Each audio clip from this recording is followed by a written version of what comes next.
ሰላም ሰላም፣ ውድና የተከበራችሁ የቻናል ቤተሰቦች እንዴት ናችሁ? እኔ ደህና ነኝ፣ እግዚአብሔር ይመስገን። ሁሉ ሰላም፣ ሁሉ መልካም፣ ፈጣሪ ይመስገን። እኔ ጋር ሁሉ ሰላም፣ ሁሉ መልካም ነው። ለዚህ ቤት አዲስ ከሆናችሁ ሰብስክራይብ፣ ላይክ ማድረግ እንዳትረሱ እያልኩ ዛሬም ደግሞ ካች ብዬላችኋለሁ ማለት ነው። እንግዲህ በዚህ ሰዓት ትንሽ የሚወራ ወይም ደግሞ እያየን ያለው ነገር ከእውነት የራቀ ወይም ደግሞ በቃ አለ አይደለ ሰው የመሰለ ነገር እያወራ ስለሆነ እስቲ እኔም ደግሞ በበኩሌ አንድ ነገር ሌላችሁ ብዬ ነው መጣሁት ማለት ነው።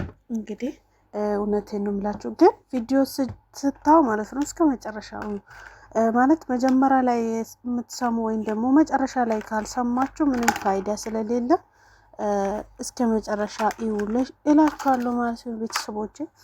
እንግዲህ ዛሬ ሌላችሁ የመጣሁት ማለት ነው ሀይሚና ብሩኬ መካከል ትላንትና ሀይሚ ያደረገችው ወይም ደግሞ ያወራችሁ ነገር ሀይሚ ለብሩኬ ጋር የምትኖሩ ወይም ደግሞ ምትቆዩ ከዚህ በፊት ስታለቅሱ ሁሉም ነገር ስታሳልፉ የነበረ ነገር ታውቃላችሁ።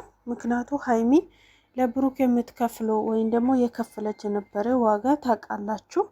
እና ዛሬ ደግሞ እኔ ብሩኬን ጥዬ አሜሪካ ሄዳለሁ ብላ 100% ሆና አልወሰነችም።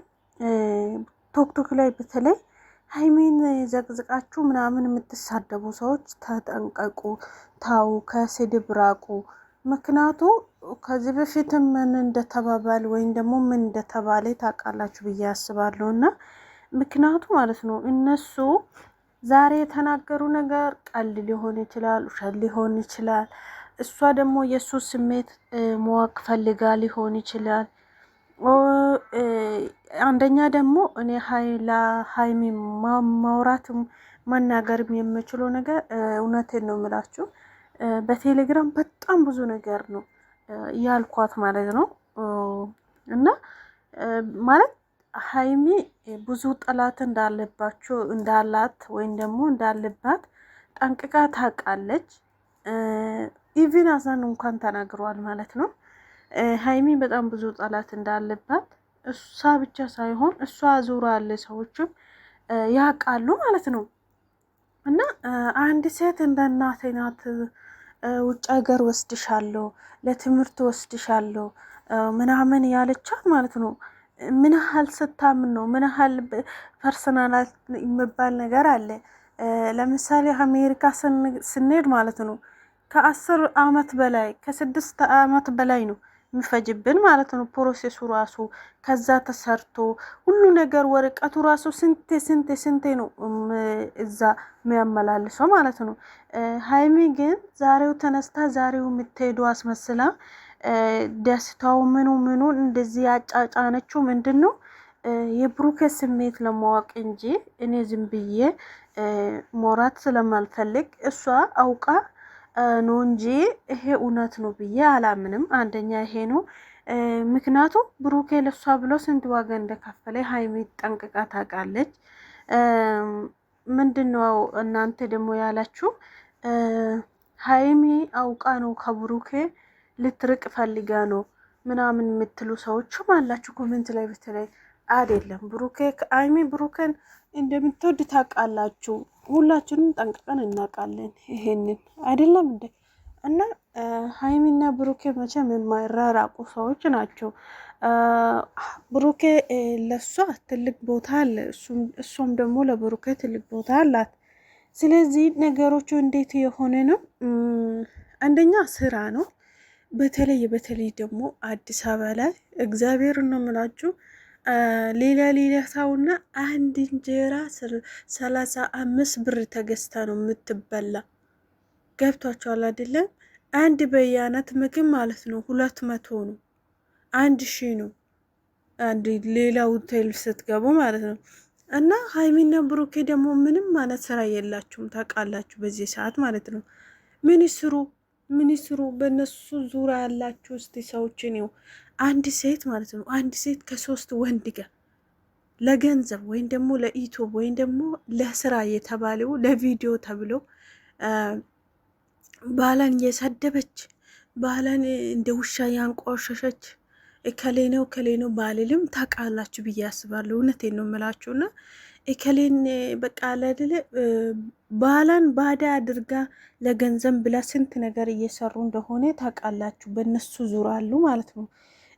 ሀይሚና ብሩኬ ደግሞ እነሱ መካከል ምንም ነገር አልገባም፣ ማንም ሰው አልገባም። ምን ይስሩ ምን ይስሩ እናንተ ስታስቡ? እውነቴን ነው የምላችሁ። ሀይሚዬ ታውቃላችሁ ለስራ ያላት ነገሮች፣ ብሩኬም ደግሞ ግዴታ መስራት እንዳለበት ታውቃላችሁ። ብሩኬ እንደዚህ እሷን ማስጨነቅ አይፈልግም። እሷ ደግሞ ብሩኬ ይጨነቃል ብላ እሷ ላይ ትኩረት ሳታድርጎ ስራ ላይ ነው ትኩረት ሀይሚ ብዙ ጊዜ ታውቃላችሁ።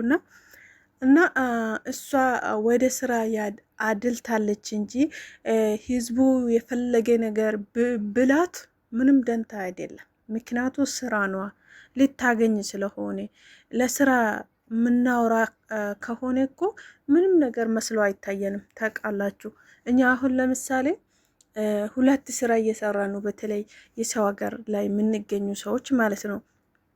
እና እነሱ ደግሞ አገሪቱ ላይ ስንት ነገር ተወዷል፣ ኑሮ እንደዚህ ነው። ሸገር ላይ ደግሞ በጣም ከባድ ነው ሁሉም ነገር። ስለዚህ ምን ስሩ ነው የምትለውት እናንተ? እውነቴን ነው ማለት ባትሳደቡ እኔ በጣም ደስ ይለኛል። የምሬን ነው የምላቸውና ባትሳደቡ እነሱም ባትሰድቡ ማለት እኛም ደግሞ የእነሱ ነገሮች ብናወራም ባትሳደቡ ማለት ነው። እኔ በጣም ይሄ ነገር ጥሩ ነው ብዬ የማስበው አለመሳደብ መልካም ነው። አንደኛ ነገር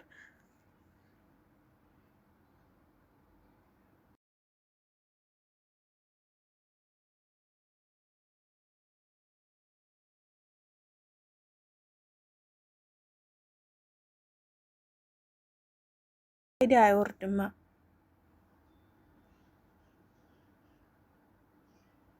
ፋይዳ የለም። ሰው ልጅ መሳደብ ማለት በቃ አይደለ ጥቅም የሌለ ነገር ነው። ምክንያቱ ሰው ልጅ መሳደብ ምንም ነገር የምናገኘው ነገር የለም። ነገር ግን ሀይሚዬ ለብራንክ ነው፣ ሀይሚዬ ለመስራቱ ለስራ ስትል ነው የሚባለው ነገር ብናስበው መልካም ነው።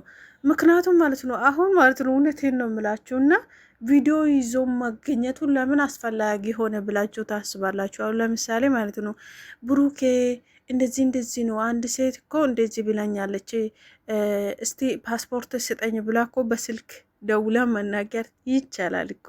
እስቲ ቆም ብላችሁ አስቡ። የምሬን ነው የምላችሁ። ብሩኬ እኔ እኮ ፓስፖርት እንፈልጋለሁ፣ አንድ ሴትዮ እንዲህ ብላኛለች ብላ መናገር ትችላለች፣ በውስጥ ማለት ነው። ገብታችኋል አይደለ? ለስራ ባይሆን ነው ምላችሁ፣ ባይሆን ለስራ ባይሆን በስልክ ደውላ የምትናገረው ቃላቶች ነው። እሷ ካሜራ ይዛ ማምጣቱ ምንም ነገር ምን ያስመስላል? ለስራ ነው። ስለዚህ ይሄን ነገር ቆም ብላችሁ አስቡ። ሀይሚዬ ለስራ ነው እንጂ የትም ቦታ አልሄድም ብላ ባለፈው ራሱ ተናግራለች። ሲቀጥል ደግሞ ብሩኬ ለሱ ብላ